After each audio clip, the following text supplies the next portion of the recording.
There's something about the Nancy Guthrie case that doesn't make sense.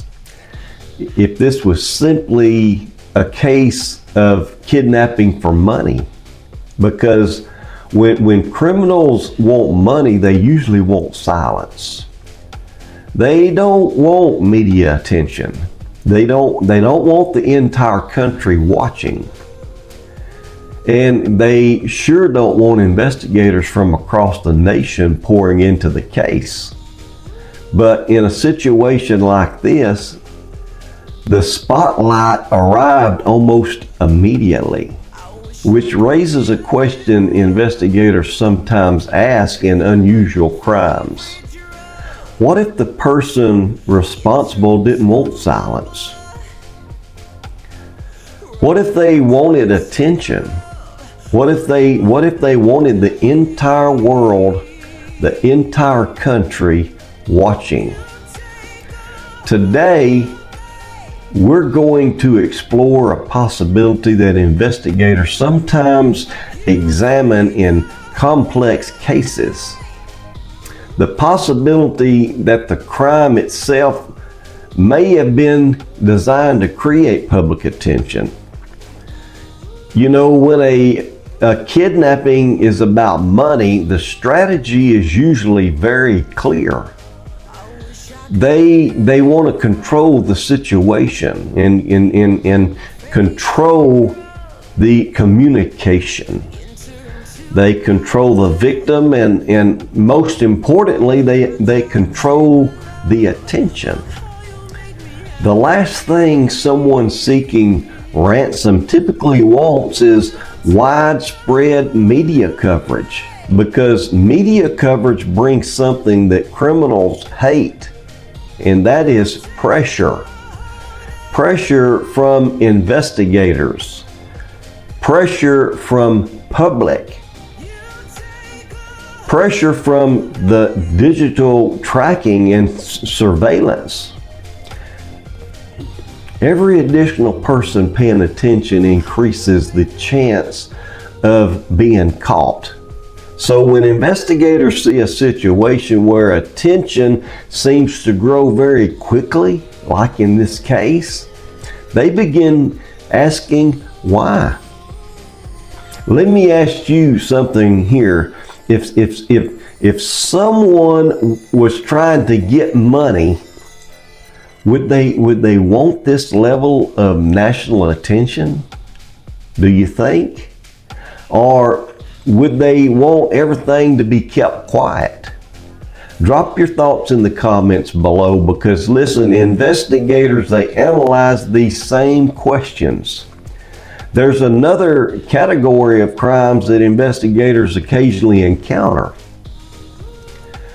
Crimes committed not for primarily money, but for the recognition, for reaction, and for attention. Sometimes offenders, they want to create fear. Sometimes they just want to send a message. Sometimes they want their actions to dominate the headlines. In those cases, the public reaction becomes part of the objective. The crime becomes more than an act. It becomes the stage. And the audience is the public. Psychologists who study criminal behavior have long recognized something about certain offenders. Attention can be motivating. You know, from individuals being seen, being discussed, and just being recognized. It becomes part of the psychological reward. Now, that doesn't mean that this happened here, but investigators, they have to ask the question when certain behaviors appear, especially when the case quickly becomes highly visible. Let me ask you something directly. Do you believe the person responsible wanted attention? Do you think that the national spotlight is something that they never expected?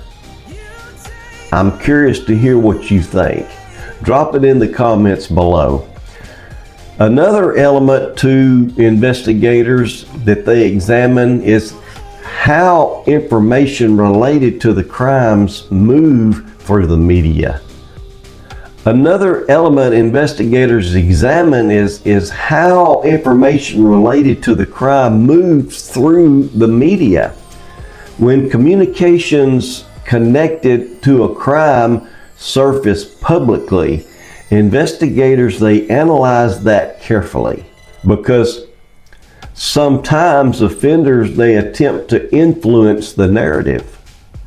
They may want the story told a certain way. They may want certain details revealed, and they may want their actions to create shock or outrage.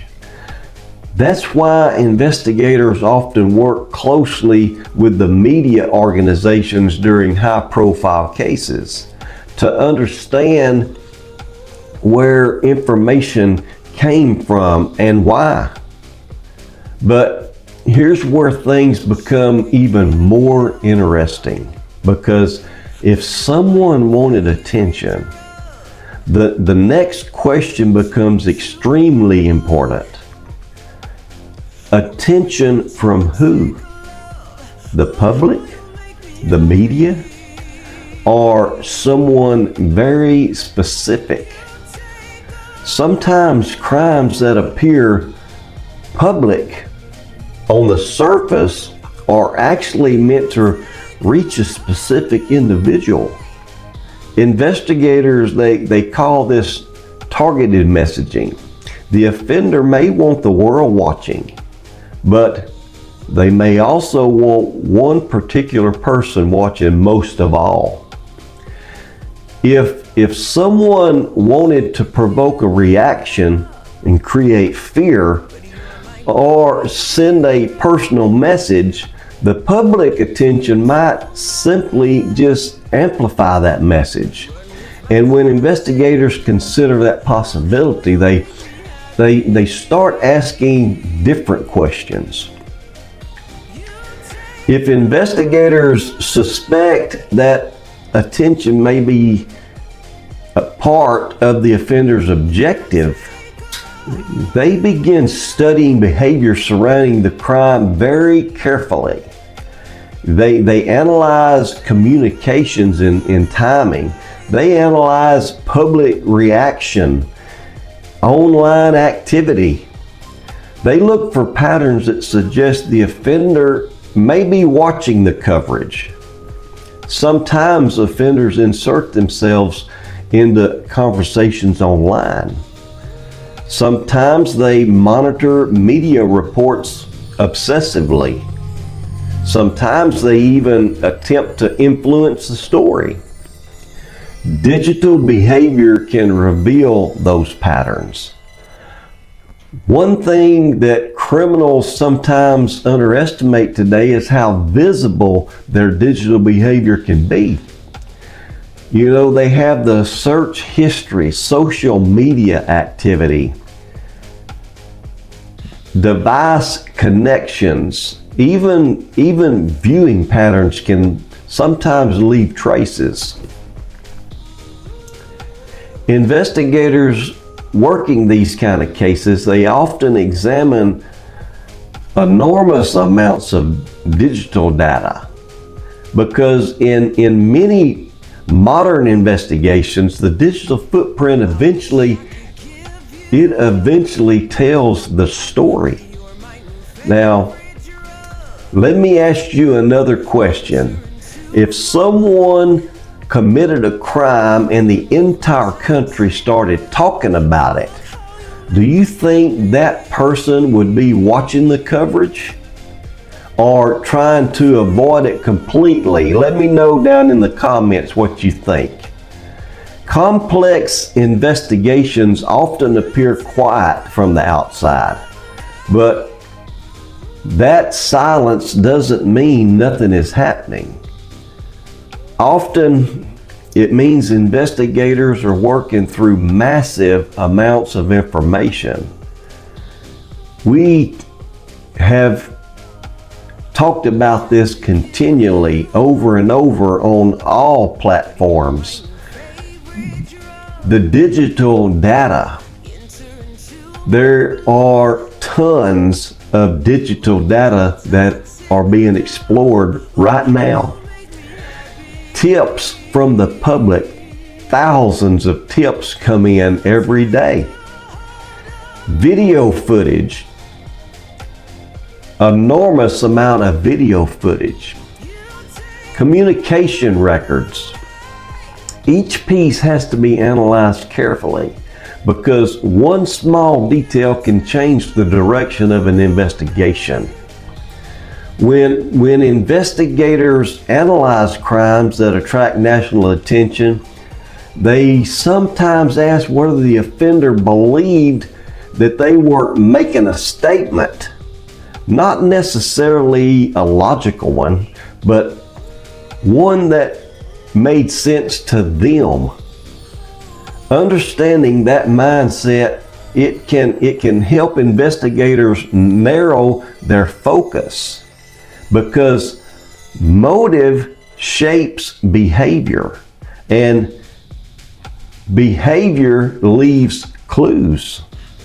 Now, as this investigation continues, many people they're trying to understand something that feels almost impossible. How someone could disappear like this in the modern world.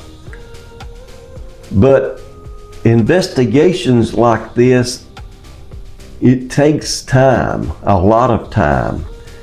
They require patience. And they require investigators to explore every possibility, even like this one, even the uncomfortable ones. But while we discuss theories and investigative strategies, there's still someone that we should never forget. I will always talk about this. Nancy Guthrie is not just the subject of a national mystery. She's still a mother. She's still a grandmother. She is someone who has people who love her dearly. People who are waiting for answers.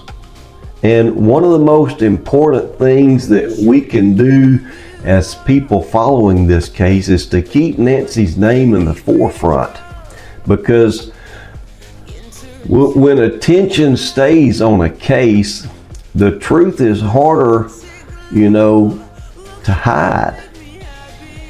It's harder to hide. So today, we keep Nancy in our thoughts. We keep her family in our prayers. And until we get the answers, until the answers come, we're going to keep asking all of the questions for Nancy. I'll see you all in the next video.